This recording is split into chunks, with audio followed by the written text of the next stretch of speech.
Philips EasyKey Cambodia មានការផ្ដល់ជូន promotion ទិញភ្លាមចំណេញ flat រហូតដល់ 20% លើគ្រប់ model តែម្ដងដើម្បីចូលរួមអបអរសាទរពិធីបុណ្យចូលឆ្នាំថ្មីប្រពៃណីខ្មែរយើងខាងមុខនេះ Philips EasyKey Cambodia មានការផ្ដល់ជូន promotion ទិញភ្លាមចំណេញ flat រហូតដល់ 20% លើគ្រប់ model តែម្ដងហើយព្រមទាំងទទួលបានក្រមាដ៏ស្រស់ស្អាតសម្រាប់ជាវត្ថុអនុស្សាវរីយ៍សម្រាប់សង្ក្រាន្តឆ្នាំថ្មីយើងទាំងអស់គ្នាអ្វីដែលសំខាន់ទៀតនោះ Philips គឺមាន software ចាត់វៃជាច្រើន model សម្រាប់បងប្អូនជ្រើសរើសតែម្ដងតោះមកដឹងពី promotion សម្រាប់ចូលឆ្នាំថ្មីប្រពៃណីខ្មែរទាំងអស់គ្នាលក្ខខណ្ឌទី1ទិញ1ទទួលបានការបញ្ចុះតម្លៃ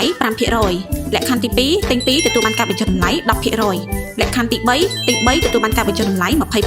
20% បញ្ជាក់រាល់អតិថិជនដែលបានបញ្ជាទិញក្នុងឱកាស promotion នេះនឹងទទួលបានក្រមាជាវត្ថុអនុស្សាវរីយ៍ពី Philips EasyKey Cambodia តែម្ដងកាន់តែពិសេសថែមទៀតនោះសម្រាប់ promotion នេះលោកអ្នកអាចបញ្ជាទិញ model មួយណាក៏បានដែរលោកអ្នកនឹងទទួលបានការបញ្ចុះតម្លៃភ្លាមសម្រាប់កាដូពិសេសនេះធ្វើតែរយៈពេល10ថ្ងៃតែប៉ុណ្ណោះគឺចាប់ពីថ្ងៃទី4រហូតដល់ថ្ងៃទី13ខែមេសាឆ្នាំ2025